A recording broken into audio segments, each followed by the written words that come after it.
Hello everyone. तो classical theory of income and employment से कुछ रिलेटेड जो है फैक्ट्स एंड जो आपका पॉइंट है उसको कवर कर लेते हैं। काफ़ी इंपॉर्टेंट है आपकी CUET इकोनॉमिक्स एंट्रेंस एग्जामिनेशन से के लिए। तो आप लोग ये वीडियो लास्ट तक देखिएगा, ज़्यादा से नहीं 1-2 मिनट का ही वीडियो होगा। और चैनल को सब्सक्राइब कर लीजिएगा, बेल आइकन प्रेस करना नहीं भूलेगा। चलिए स्टार्ट करते हैं थ्योरी को। तो ओल्ड क्लासिकल जो इकोनॉमिस्ट हैं आपके एडम स्मिथ आते हैं, इसमें याद रखिएगा कौन कौन आता है। Adam Smith, David Ricardo, JB से, JS मिल और एन सीनियर जो है आपके इसके अंतर्गत आते हैं आपके classical theory of income and employment में। ये किस पे बिलीव करते थे? तो लेज़र फेयर जो आपकी पॉलिसी थी इस पे ये बिलीव करते थे और ये बोलते थे there is no government intervention, यानी कोई भी सरकार का आपका इंटरवेंशन नहीं होगा इकोनॉमिक एक्टिविटी में। सरकार कोई भी इंटरफेयर नहीं करेगी इकोनॉमिक एक्टिविटी में। तो ये जो है इनके द्वारा कहा गया था लेज़र फेयर में। ठीक है, लेज़र फेयर मतलब there is no intervention of the government in any economic activity, यानी जो आपकी इकोनॉमिक एक्टिविटी होती है उसमें कोई भी सरकार का आपका इंटरवेंशन नहीं होगा। और याद रखिएगा कि ये आपके डेवलप करते हैं क्लासिकल थ्योरी ऑफ एम्प्लॉयमेंट को। याद रखिएगा कि यहाँ पर मेन पॉइंट क्या है। तो ये थ्योरी स्टेट करती है कि फुल एम्प्लॉयमेंट होगा। ठीक है, फुल एम्प्लॉयमेंट होगा, नॉर्मल फीचर है आपके कैपिटलिस्ट इकोनॉमी की। ये किसकी बात करते हैं? फुल एम्प्लॉयमेंट की बात करते हैं आपके क्लासिकल इकोनॉमिस्ट। तो क्वेश्चन पेपर में पूछेगा कि कौन से थ्योरी में फुल एम्प्लॉयमेंट की बात की गई है आपके, तो याद रखिएगा classical theory of income and employment में।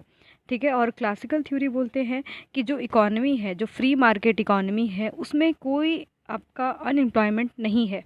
यानी ये अनएम्प्लॉयमेंट नाम का जो शब्द है उसको रूल आउट करते हैं।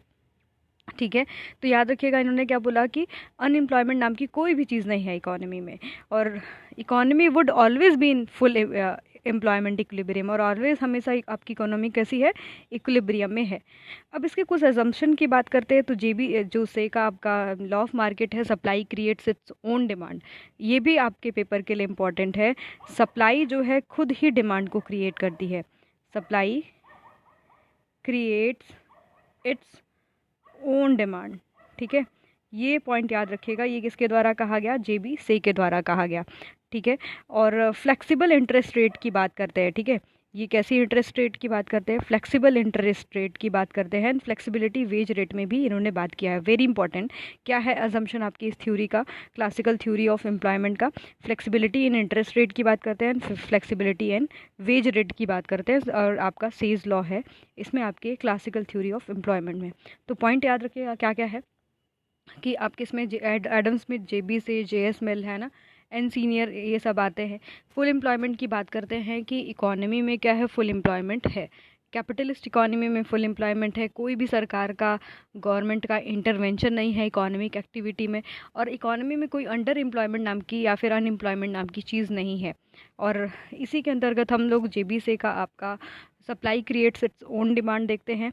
और आपके क्लासिकल थ्योरी ऑफ एम्प्लॉयमेंट में जो आपका इंटरेस्ट रेट है, इंटरेस्ट रेट को क्या लिया गया? इंटरेस्ट रेट, ये 2 वर्ड याद रखिएगा कि इंटरेस्ट रेट और आपके वेज रेट, वेज रेट, इन दोनों को क्या लिया गया है? फ्लेक्सिबल लिया गया है। ठीक है, ये दोनों को फ्लेक्सिबल लिया गया है। पॉइंट याद रखिएगा। ऐसे ही अभी शॉर्ट वीडियोस और भी मैं लेके आऊँगी, जुड़े रहिएगा चैनल से। मेन पॉइंट्स को डिस्कस करेंगे, रिवीजन करेंगे। जुड़े रहिए, धन्यवाद।